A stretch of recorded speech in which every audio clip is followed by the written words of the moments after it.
नमस्कार दोस्तों।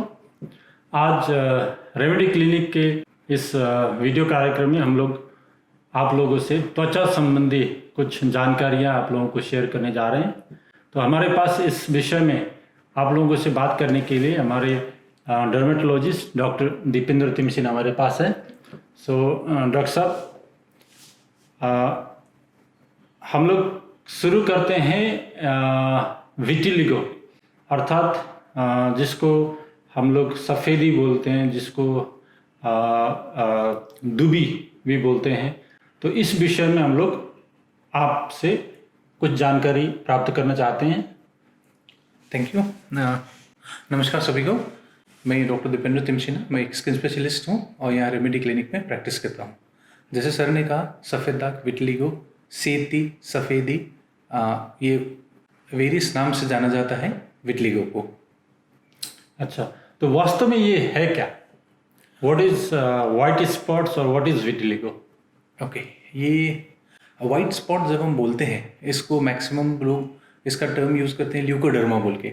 Basically leuco is white, derma is skin, right? So leucoderma could be, ये एक बड़ा सा टर्म है। उसी के अंदर में विटिलिगो भी आता है, non vitiligo type of leucoderma भी होता है। जैसे किसी का वाइट पैच है तो वो नेसेसरी नहीं है कि वो विटिलिगो ही हो।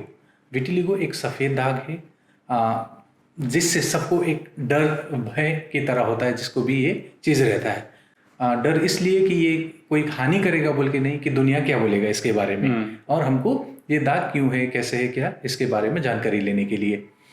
तो बेसिकली ल्यूकोडर्मा एक बड़ा सा ब्लैंकेट टर्म है। उसके अंदर में जो ऑटो इम्यूनिटोलॉजी, यानी कि अपना ही बॉडी का सेल्स अपने ही विटिलिगो, ये मेलानिन बोलते हैं स्किन में, मेलानोसाइट्स जो डिस्ट्रॉय करता है, उसके अगेंस्ट में जब चला गया तो विटिलिगो बन गया। ये ऑटोइम्यून, मेन कॉज ऑटोइम्यून है, ये एक डिजीज़ है।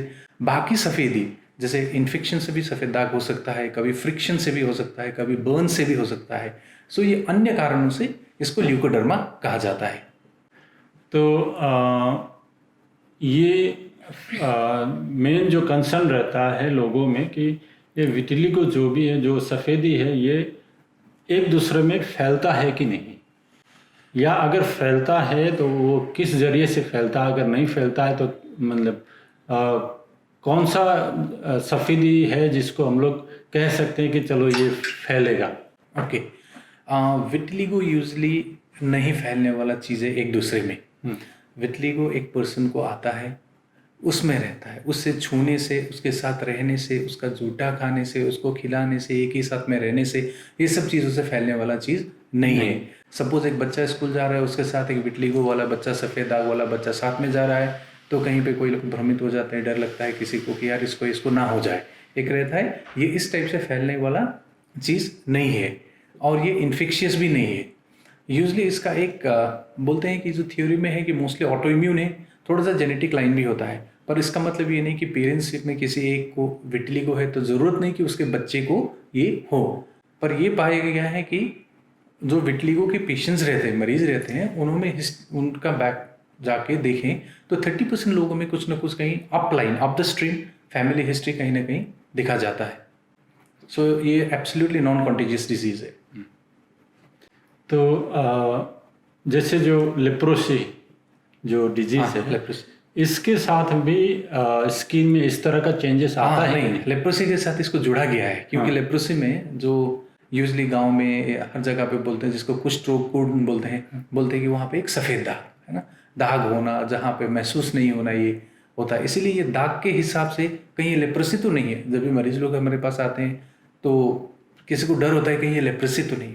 ये एब्सोल्युटली लेप्रोसी और ये टोटली डिफरेंट चीज़ है। लेप्रोसी यानी कि कुष्ठ रोग एक बैक्टीरियल इन्फेक्शन है, ये वो टाइप नहीं है, टोटली नॉन इन्फेक्शियस, और ये लेप्रोसी से टोटली अलग चीज़ है। जैसे कि आपने पहले बताया कि कुछ ऑटोइम्यून होते हैं, कुछ दूसरा भी कारण से होता है, तो ये क्या क्या कितने कारण से, कितने टाइप से हैं? जब हम इटियोलॉजी पे चले जाए कि ये क्यों होता है, फर्स्ट चीज़ तो most of the things are not understood properly. Second चीज़ है ये ऑटो इम्यून है, बॉडी में ऑटो इम्यूनिटी की वजह से ये रहता है। सेकेंड चीज़ इसको कंट्रीब्यूट करता है थोड़ा सा जेनेटिक फैक्टर। थर्ड चीज़ होता है stress is also one thing. इसके साथ यूजली थायराइड डिसऑर्डर्स या बाकी ऑटोइम्यून डिसऑर्डर्स भी एसोसिएट मिलते हैं। ये हो गया इसका कारण। और सेकेंड चीज़ है कि ये जब बढ़ता है सडनली तो we find out the patient is actually under stress because of some other reason और because of the vitiligo per se, तो उसके लिए भी ये कभी बढ़ के चला जाता है। और जैसे आपने पूछा मेरे से कि कौन से टाइप्स के होते हैं, इसके टाइप्स क्लासीफाई करें तो बहुत सारे टाइप्स रहते हैं, पर इसको जनरली लोकलाइज्ड और जनरलाइज्ड में हम लोग कैटेगराइज कर सकते हैं। लोकलाइज्ड में भी एक लोकल एरिया में होना, यानी कि कोई जगह पे, मानो गाल पे एक है, पैर पे एक है, हाथ पे एक है, या कहीं पे एक या दो है, या एक सेगमेंटल होता है जो बॉडी के एक सेगमेंट में हो जाता, बाएं तरफ यहाँ से यहाँ तक, दाएं तरफ यहाँ से यहाँ तक। वो यूजली अपना मिड लाइन क्रॉस नहीं करता है, एक पर्टिकुलर जगह पे रहता है, शुरू होता है, वो पर्टिकुलर जगह तक जाता है और थम जाता है, वो फैलता नहीं है। लोकलाइज्ड और सेगमेंटल जो है वो वहीं पर रहते हैं। और जनरलाइज जो होता है वो बॉडी में कहीं पे भी हो सकता है, starting from the scalp to toes, including hands, legs, mucosal surface, जैसे हो गया होठ, private parts, male female private parts में भी ये देखा जा सकता है। सो ये दो मेनली टाइप्स के विटिलिगो है। और एक दूसरा जो सोशल एक स्टिग्मा रहता है इस विटिलिगो को लेके, मान लीजिए एक घर में एक लड़की है जिसकी शादी की उम्र हो गई है और उसका विटिलिगो का दाग है, तो यूजुअली ये देखा जाता है कि जो प्रोस्पेक्टिव जो ब्राइड है, जो लड़का है, वो भी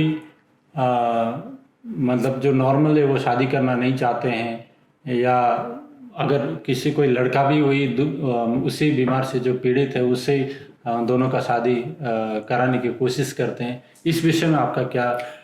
ओके, ये एक्चुअली क्या हुआ है कि हम ये विटिलिगो एक सफ़ेद दाग है, ये तो ना फैलने वाला चीज़, ना तो एक दूसरे में फैलने वाला चीज़ है, ना कोई हानि करने वाला चीज़ है। और इसका ये नहीं है कि एक लड़का को है तो उसके बच्चे को होगा ही बोल के भी कुछ नहीं है। और होने से भी इसको बीमार से ज़्यादा विटिलिगो में सोशल स्टिग्मा है। कोई कहता है कि हाँ ये इसके बेटी को ये है, इसके बेटे को ये है, इस चीज़ में और आते हैं, जैसे आपने कहा कि मरीज के इसका 6 महीने में शादी है, 2 महीने में, 3 महीने में देखने आ रहे हैं, इसको ख़त्म करना है, वो उसी वक्त इमीडिएटली पॉसिबल नहीं रहता। There are ways to do it. पहले देखना है, उसको इवेलुएट करना है कैसा है, और हम उसमें आगे बढ़ सकते हैं। ये सोशल स्टिग्मा इसमें अटैच्ड है। इसमें बहुत सारे बड़े कलाकार हस्तियों को भी विटिलिगो था, उन लोगों ने उसको ले लिया अपनी तरफ। और विटिलिगो को आजकल अवेयरनेस ज़रूरी है। Vitiligo is not contagious. Vitiligo बस एक डिफरेंट शेड्स ऑफ कलर है। हम बारिश के टाइम में रेनबो देखने के लिए बाहर जाते हैं और 7 कलर देखते हैं, उतना तो हमारे बॉडी में we are actually multi coloured, right. किसी का ब्लैक होता है, व्हाइट होता है, people classify this is a black, this is white, ये गोरा है, इस टाइप है। So basically vitiligo is a multi coloured, it's a form of colour that God has given, right. So I think it needs to be appreciated इसमें। And definitely हाँ, ये बीमार नहीं है, पर उसमें किसी को कलर का डिफरेंस लगता है तो उसी तरह से उसको मॉड्यूलेट और मैनेज किया जा सकता है। और इसमें सोशल अवेयरनेस का बहुत ज़रूरी है इसमें। अंत में हम लोग आपसे इसके ट्रीटमेंट के संबंधी, जो इलाज के संबंध में बात करना चाहते हैं। ओके, क्या? जैसे मैंने आपसे कहा कि विटिलिगो छोटे बच्चों से लेके बुजुर्ग में तक में कहीं पे भी शुरू हो सकता है, दिखाई दे सकता है, या जो विटिलिगो बैठा हुआ है वो फैल सकता है, राइट।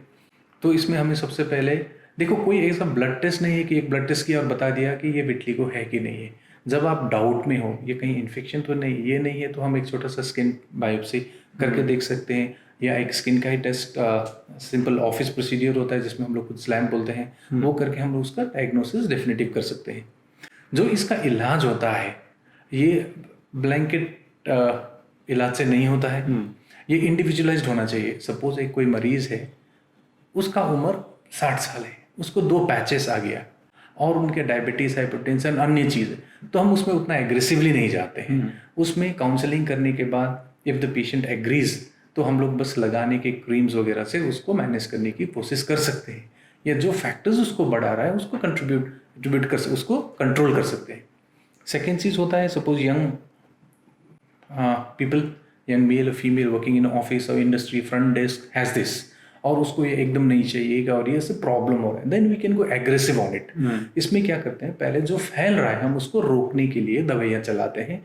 दवाइयाँ बहुत सारी दवाइयाँ होते हैं। अब फिर होता है, अब आ गया स्टेरॉइड्स की बात। ये स्टेरॉइड्स को समझना ज़रूरी है। स्टेरॉइड्स जब ढंग से ले तो प्रॉपर दवाई है, जब खुद में ले खुद में कंटिन्यू करे, खुद में डिसकंटिन्यू करे तो वो अब्यूज या मिसयूज हो जाता है। Under proper guidelines steroids and other immunosuppressants या कोई दवाई लेने से हम लोग पहले बीमार को रोकते हैं। रोकने के बाद उसको रीपिगमेंट, जहाँ पे कलर चला गया है, वो करने के लिए देयर आर वेरियस मेथड्स। और सेफेस्ट मेथड आजकल एक narrow band UVB light therapy है, वो है जो अवेलेबल है अभी हमारे छोटे सिलीगुड़ी में भी। सेकेंड चीज़ एक्साइमर लेज़र बोलते हैं, जो और फोकस्ड है, वो भी अवेलेबल है सिलीगुड़ी में।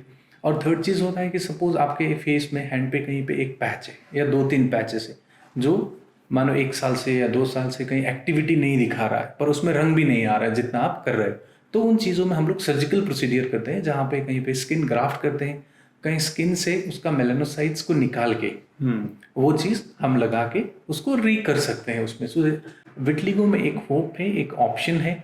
विटलिगो एज सच एक डिजीज़ नहीं है, ये एक wonderful multiple combinations of colours है, और इसमें कोई सोशल स्टिग्मा वगैरह अटैच नहीं होना चाहिए, और विटलिगो को हमें अवेयरनेस के लिए आगे बढ़ाना चाहिए। सो ये चीज़ के साथ मैं यही कहना चाहता हूँ कि विटलिगो इज़ नॉट अ डिजीज़। विटलिगो से लेके सोशल स्टिग्मा को हम ख़त्म करें, विटलिगो अवेयरनेस बढ़ाएं, विटलिगो का जिसको इलाज चाहिए इलाज संभव है, उसमें इंडिविजुअलाइज रहता है। तो ब्लैंकेट ट्रीटमेंट है, एक टैबलेट किसी गाँव ने खाया है तो पूरा वो खा के नहीं होने वाला, इसका हम लोग इसमें बहुत आगे काम कर सकते हैं। चलिए, धन्यवाद। धन्यवाद, थैंक्स।